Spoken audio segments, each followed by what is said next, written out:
I work at Cartoon Saloon, which is a 4-time Oscar-nominated 2D animation studio.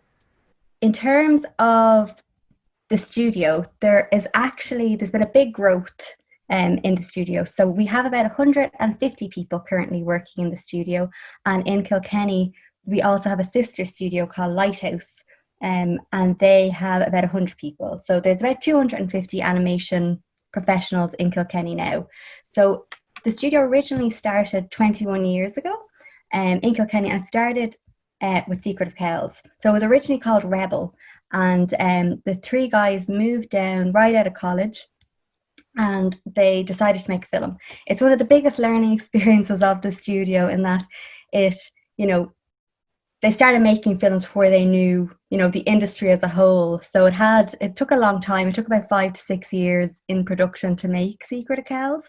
But then it was Oscar nominated and really propelled the studio to a different level and, gave us a lot of opportunities. We're very much a mixed media studio. So as much as we have moved with the times of 2D and mostly we sit on tablets drawing and all of our work goes into the computer, we still very much rely on just the traditional aspects of animation and of art. So this is Late Afternoon, which is a short film that we made, and that was also Oscar nominated.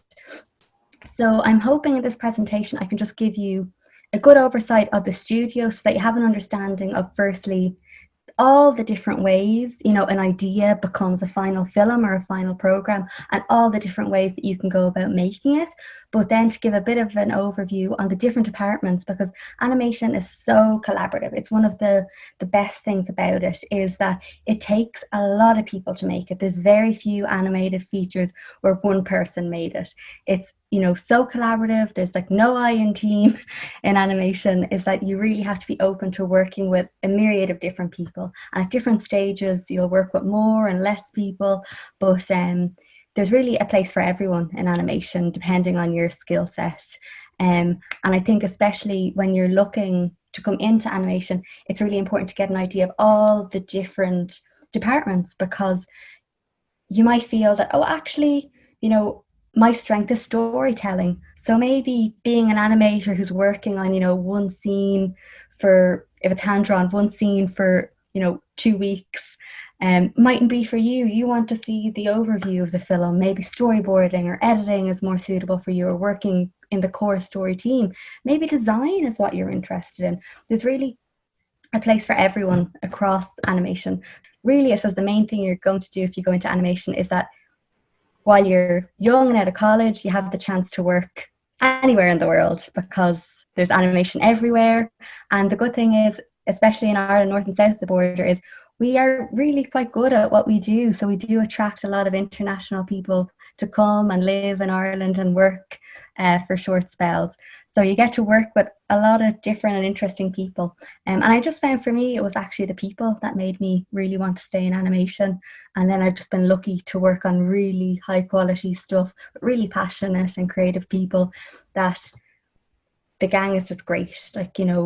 It's working with people who are super talented, super committed, and just, we work on very long-term things together. You can't just turn up one day, behave badly and go away.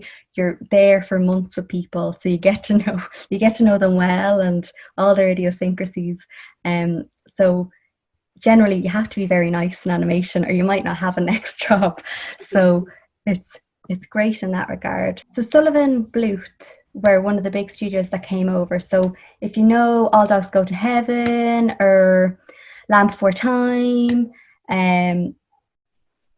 American Tail with Fightful, they were actually made in Dublin. So there's a really good podcast out at the minute. I'll share the link, but it basically tracks just the start of Irish animation.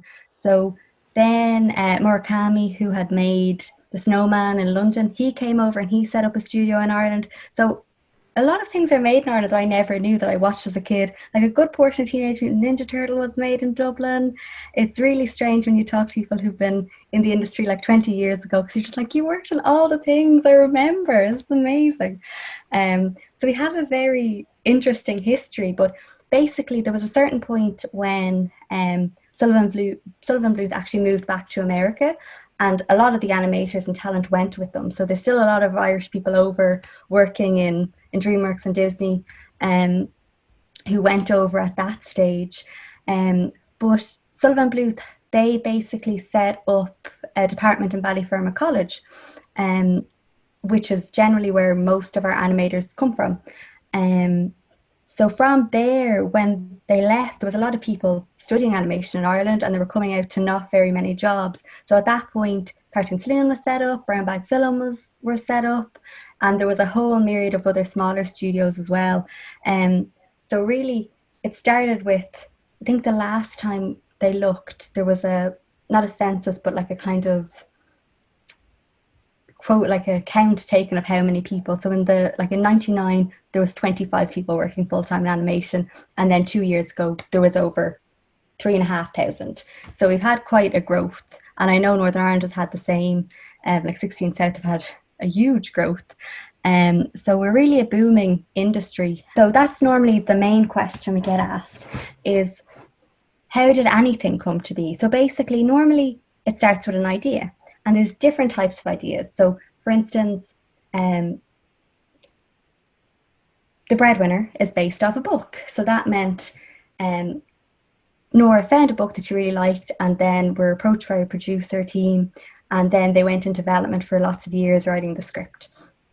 So sometimes we're approached with an idea from a book or from an existing concept. Sometimes the idea comes fully from one person. But normally in the development stage, there's a few key people. So there's the producers, there's the writer, sometimes there's multiple writers, sometimes the writer might change over the course of time. There's the creator, sometimes there isn't a creator, it's just from a book or something else. There's the director, sometimes the director is also the creator, but that's not also the case. And then there's normally an art director or lead designer. It takes a lot of drafts. So normally the first draft for a writer, they go off and they write something, and they get to come back and it just kind of gets ripped apart in a way.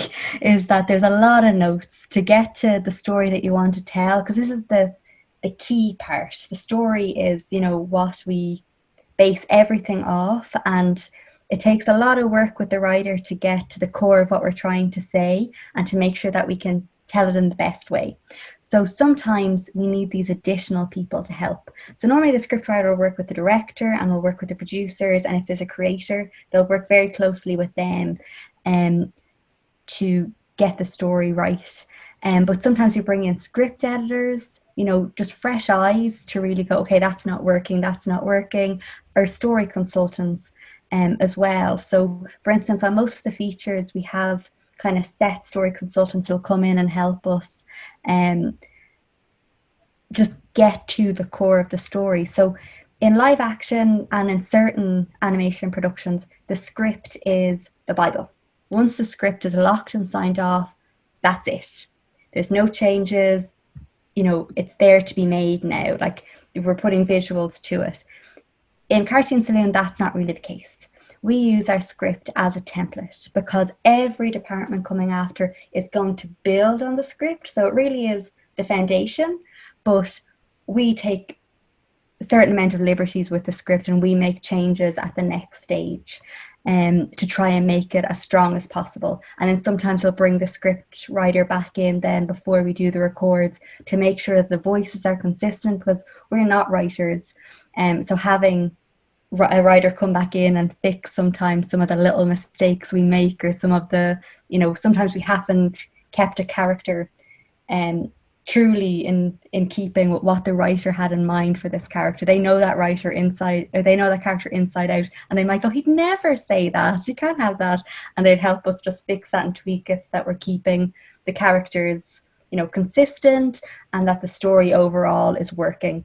At this stage, we do a lot of research. So for instance, for The Breadwinner, that was set in Afghanistan, but we obviously couldn't go to Afghanistan at that stage. So it was a lot of visual reference. So I'm going to show you the Puff and Rock original reference. So we take reference from animation, we take inspiration from art, we take it from video games, we take it from books. We try and find, what we like as much as possible to then build on. So it's generally not taking, oh, I want this picture and I'm going to make a whole thing about it. It's bringing together everything that you think has something special that will help tell this story. So then when you do have a concept artist that you can go, this is what we're aiming for. Can you put this together? Can you see the world we're trying to make? These are a lot of shots that Puffin Rock has. So nature documentaries would be a big inspiration on Puffin Rock. On My Father's Dragon, there's certain live action films that we use as reference, to get a certain feeling. There might be a sequence where it's a little bit creepy, and we might pick a sequence from another film and go, this is what we're trying to capture. Like, what is it that is making it work here? Is it the camera? Is it the shadows? Is it the acting? What is it here that's making us, connect to it? So then we can figure out in our scenes how to have people have that emotional connection with our characters and stories.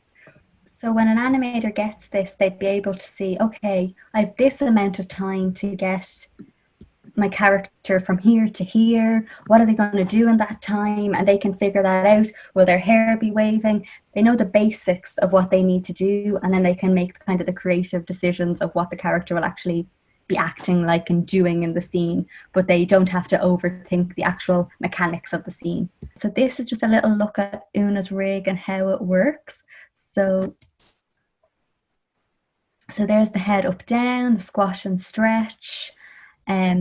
Basically it means the animator can go into the scene and across the scene do their key poses, get them approved, and then they can do the software can do a lot of the in-betweening for them, whereas we have to draw those in-betweens in hand drawn. It means that it takes out a lot of the work for the animator.